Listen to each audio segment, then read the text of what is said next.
This is lecture number 18, and this is a lecture that deals with what we call laterality, meaning that we have really two separate minds in our body. And for the most part, what they do is they communicate with one another, but they have very different functions. This has been a very interesting topic in the field of psychology that in the general area of the study of consciousness. So let's take a look at this research area. So again, we're going to examine consciousness really from two different perspectives. We're going to be taking a look at this whole idea of laterality. And then in a separate lecture, we're going to be taking a look at the area of sleep, which for my money has some of the most interesting work that has been done in the field of psychology. Two hemispheres of our brain. Okay, here's our right hemisphere that you see here. Again, this is a ventral view of the brain. Dorsal view of the brain. And here's our right hemisphere, spatial reasoning, face recognition, things like music. Left hemisphere, on the other hand, language, computational skills, logical reasoning. So the study of laterality has revealed these differences between the two hemispheres of the brain, and I think it's important to take a look at some of the research in the area that has led to that conclusion, and much of it is related to what we call split brain research, in which the two hemispheres of the brain have actually been experimentally divided. So we'll at that. So here are some of the basic facts concerning laterality. You know, our left hemisphere controls the right side of our body, and our right hemisphere controls the left side of our body. And if you take a look at it, 93% of us are right-handed, about 7% of us are left-handed, very, very small minority of individuals are ambidextrous. So one of the things that we'll talk about as we go along is, we're going to be talking about our left hemisphere, right hemisphere. And again, 93% of us are right-handed, which means that, our left hemisphere is the dominant hemisphere. And again, only a very small minority of individuals are ambidextrous. So when we discuss, certain findings, we're really going to be taking a look at it in terms of individuals who are right-handed, and their left hemisphere is the dominant hemisphere. But all you have to do is simply switch things in order to take a look at it from the perspective of an individual who is instead left-handed. So again, if you're right-handed, it is your left hemisphere that's the dominant hemisphere. That's the hemisphere that's involved in these very important language skills. And if you're left-handed, it's your right hemisphere that's the dominant hemisphere. So again, these are things that we've known now for quite a while, and really was a product of research in which an individual received damage to either their left or the right hemisphere of their brain, maybe by way of a tumor, maybe by some kind of brain damage that occurred in an accident. This is primarily how we arrived at that kind of a. So, for example, when you take a look at what is called aphasia, which are functional deficits that occur, here's a small example here. This man is asking this individual who's sitting here, so why did you get aphasia? He says, I had a stroke and the left side of my brain was damaged.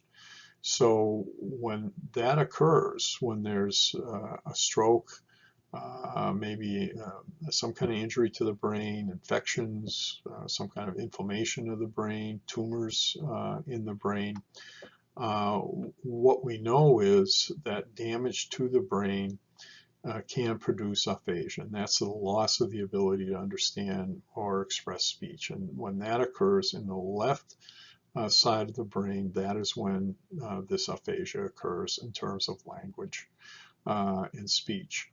So again, this is something that has been found by way of clinical examination of individuals that have had some kind of an injury to the brain. The two hemispheres of the brain are joined by what is called the corpus callosum. And if you take a look at this structure right here, this is the corpus callosum. Okay, and so ordinarily, the communication that takes place between the two hemispheres of the brain occurs by way of this pathway, again, which is called the corpus callosum. So again, two hemispheres of the brain, mirror images of each other. They communicate by way of the corpus callosum. So why should there be a dominant hemisphere? Well, think about this, for a few moments. There has to be something that's going to be coordinating our activities, our behaviors. If there isn't, then there would be tremendous confusion and perhaps competition that is occurring between the two hemispheres of the brain. So what happens then is at birth, one hemisphere begins to gain the lead over the other. Eventually, what happens is it gains control over your body. And indeed, the tendency to be right-handed or left-handed is in part genetically mediated.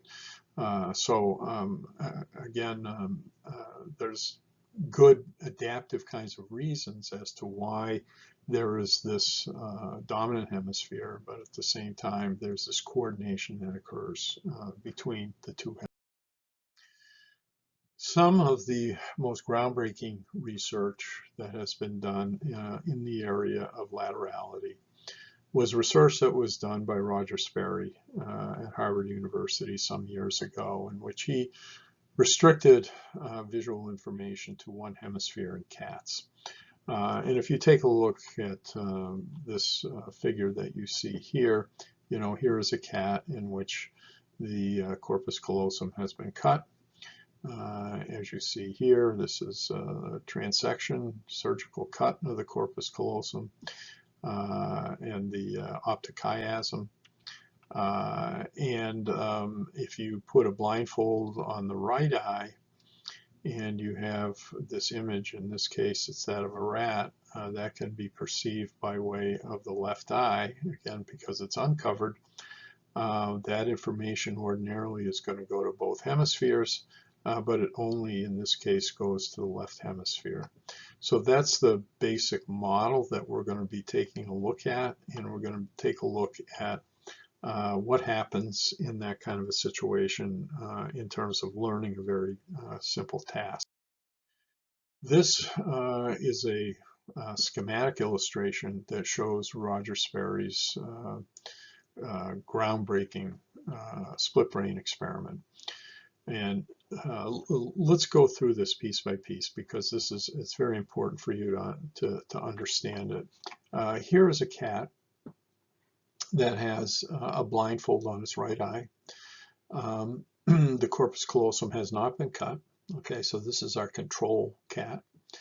And the cat is going to be taught this visual discrimination. Here you have a circle and here you have a square. The animal has to make the correct response. The correct response is going to be followed by a food reward. And indeed, what happens is that eventually the animal learns very quickly which stimulus is the one that is going to be followed with reinforcement. The animal learns this discrimination, this stimulus discrimination rapidly. And if you take a look at their acquisition of this very simple discrimination, you can see that this animal, this is trials now. This is correct choices. You can see that the animal operates at a chance level to start out, but then rapidly learns which symbol is the one that's associated with reinforcement. And before very long at all, they're performing at a level of 100%. What we do then is very simple. We take this blindfold and now we place it on the eye that was open, okay? And so now this eye is blindfolded and this eye is open. And we take a look at what happens in terms of the discrimination. What we see is the animal simply picks up where it left off, that it's performing at a level of 100%, always making the correct response. And of course, what is happening here is that this information in the initial discrimination not only is going to the left hemisphere, but it's also crossing over by way of the corpus callosum. It's going to the right hemisphere of the brain. So indeed, this is our control condition. Let's take a look now in this experimental group where the animal actually has this corpus callosum cut. So it's a split brain cat. And the animal has this blindfold over its right eye, and it's being taught this visual discrimination that you see here. And what we see is that the animal starts out at a chance level, just like our control animal, and then rapidly learns the response to a point where it's performing at 100%. Then, just like we did with the control animal, what we do is we switch the blindfold over to the left eye. Now the right eye has no blindfold on it. And we ask what happens in terms of the ability of the animal to remember this very simple discrimination. And as you can see, the animal must start all over again. Compare this to this. And again, the animal eventually learns it. But again, initially, it only went to the left side. It didn't go to the right side. So the right side now has to be taught this discrimination, right? So again, this was very important because what it did is it documented the fact that the corpus callosum is playing absolutely a key role in terms of the transfer of information between the two hemispheres of the brain. The split brain procedure by Roger Sperry in cats, again, shows that you're creating essentially two separate brains in the same animal. That's the long and short of it in terms of the experiments that he conducted. Split brain also has been done in the case of humans. It is a last resort procedure in order to eliminate grand mal epileptic seizures. Typically what happens in an epileptic seizure is that the focal point of the seizure, maybe there's been a small lesion there or a tumor or something, it's causing abnormal electrical signals to go from one hemisphere of the brain to the other hemisphere of the brain and then back again. And then that electrical information builds up and then all of a sudden it shuts down. The electrical activity in that focal point where there's probably a small damage or tumor or something, that has now eliminated that intense electrical activity. And indeed, ordinarily what happens is in the case of a grand mal epileptic seizure, that electrical activity that goes back and forth, back and forth, back and forth between the two hemispheres of the brain eventually causes electrical activity to shut down and what's called a tonic-clonic seizure. So cutting the corpus callosum, then again, last resort procedure, essentially what it does is it creates two separate minds in the same body.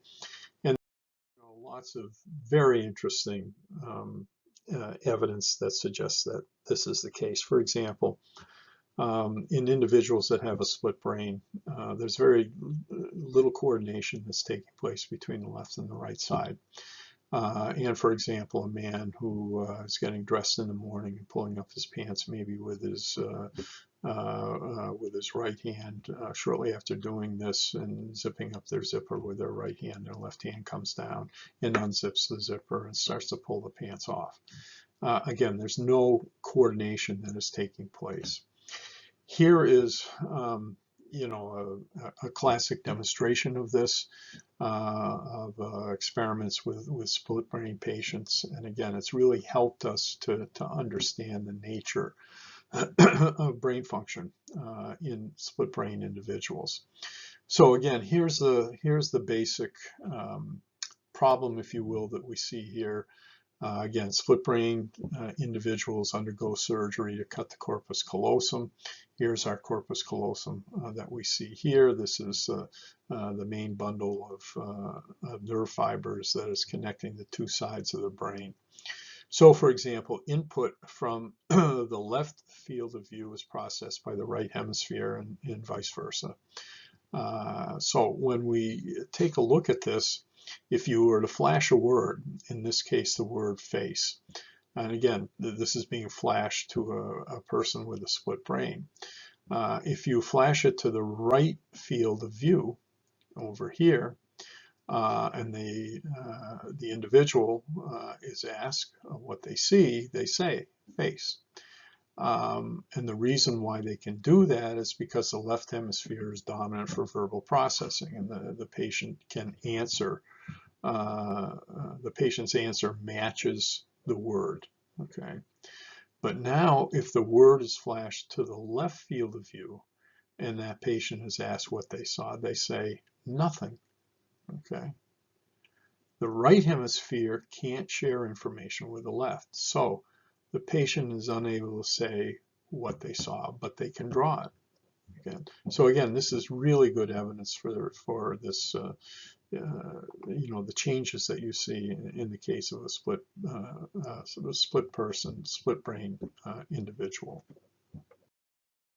So what are our conclusions here? Well, in terms of this whole area of laterality, our conclusions are that, we have two very similar but different minds. And with these two minds, we have control over very different parts of our daily existence. But the basic coordinating factor here is the corpus callosum, which again is allowing certainly one hemisphere of the brain to become dominant, but still there's coordination that takes place ordinarily between the two. But we do have these two different parts of our daily existence in terms of these two different brain areas.